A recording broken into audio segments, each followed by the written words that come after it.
O brasileiro tem uma percepção equivocada sobre a própria realidade. Foi o que constatou uma pesquisa do Instituto Ipsos Mori, divulgada no começo do mês, com 38 nações participantes. E para falar sobre esse estudo, eu recebo agora o Danilo Cersósimo, que é diretor da Ipsos Public Affairs. Olá, Danilo, tudo bem? Boa tarde. Obrigado pela gentileza em nos atender. Bom, vamos lá. Quais são os temas aí que os brasileiros estão mais equivocados? Nós testamos uma série de temas, mas os três principais é a percepção de que existe mais violência no Brasil, quando na verdade os índices de criminalidade, enfim, os índices que medem a segurança pública são muito parecidos com os que a gente tinha no ano 2000. A percepção de que há muito mais gravidez entre adolescentes do que na verdade existe, são cerca de 7% de adolescentes grávidas no Brasil, e o brasileiro acha que, na verdade, 48% delas têm gravidez na adolescência. E a incidência de usuários no Facebook, a gente acha que é muito maior do que de fato é.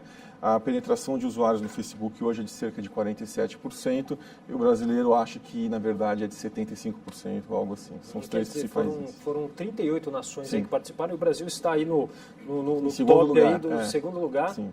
Dos que tem essa percepção. Maior distorção entre realidade e a percepção. Né? E o que explica essa percepção equivocada? Acho que tem duas grandes questões, né? Acho que é o acesso à informação de fato. Né? Algumas das questões que nós testamos, de fato, são difíceis, nem todo mundo saberia responder, mas o que chama atenção é a distância entre a realidade e o que as pessoas de fato percebem. Né?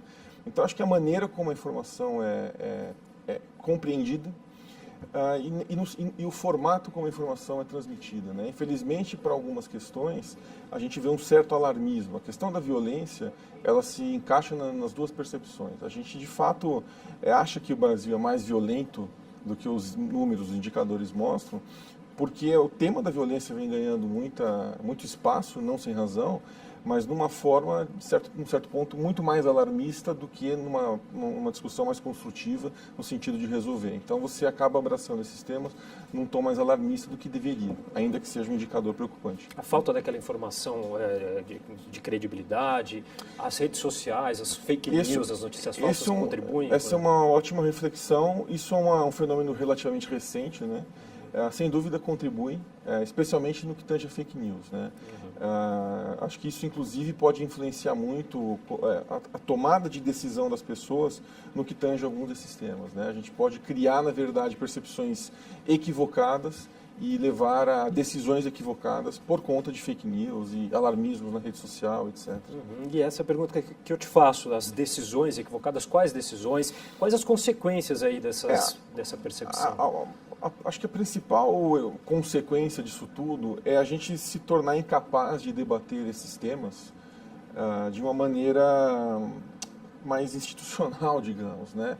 Então, cobrar de quem deve ser cobrado, tentar criar uma pauta, uma espiral mais positiva na solução de alguns problemas. Nem todas as perguntas que nós fizemos se referem a problemas, algumas são até, digamos, até lúdicas, diria assim. Mas quando a gente pensa em indicadores mais sérios, assuntos mais sérios, para mim a principal consequência é a incapacidade de discuti-los na busca de uma solução. E essa falta de percepção, de algum modo, ela acaba contribuindo para perpetuar, para enraizar certos preconceitos? Tem uma questão acho que relacionada à questão dos imigrantes, né? Dos entrevistados. Os entrevistados acreditam que em um grupo de 100 presos do Brasil, 18% sejam imigrantes. Esse número é bem mais baixo, menos de 1%. Sem dúvida que a distorção entre percepção e realidade ela é concebida em pré-conceitos e em preconceitos, né? Então, esse é um grande problema, na verdade, de a gente, na verdade, quando falo das decisões equivocadas, né, de discutir os temas de maneira equivocada, a imigração é um bom exemplo, e acho que a Europa e os Estados Unidos talvez sejam mais emblemáticos, porque essa é uma questão muito mais forte lá, e os países da Europa e Estados Unidos erraram muito essa questão em relação à incidência de imigrante na população carcerária. Isso já existem outros estudos sobre, por exemplo, população negra na população carcerária, ou população de baixa renda, e a distorção entre a realidade e a percepção é sempre muito grande, muito se explica pelo fato de haver preconceito em relação a alguns grupos. Né? Agora, essa percepção distorcida, ela também se repete na forma como as pessoas enxergam outras nações? Para o bem e para o mal, né? Assim, até a gente fez algumas perguntas sobre isso. Uma delas era sobre o consumo de álcool, né? E algumas nações são vistas, digamos, como mais beberronas do que de fato são, né? Quando a gente se lida com um tema descontraído como esse, né? Porque a pergunta foi num tom mais descontraído, isso não chega a ser um problema. O problema é quando ela entra nessa seara que estabelece um preconceito ou uma distância entre povos, enfim, ou entre grupos. E, portanto, pode sim ter uma consequência em relação a isso também. Uhum. Agora, é possível reverter essa percepção equivocada? Leva tempo, é possível reverter. A percepção equivocada ela tem muito a ver com a falta de boa educação no Brasil, no sentido formal mesmo, né? A gente tem um sistema educacional muito deficiente. O brasileiro ele não é educado para ter o senso crítico, para questionar. Então, a gente constrói uma sociedade pouco crítica. Então, a gente aceita facilmente uma informação, um número, um dado, sem questionar, sem fazer uma reflexão.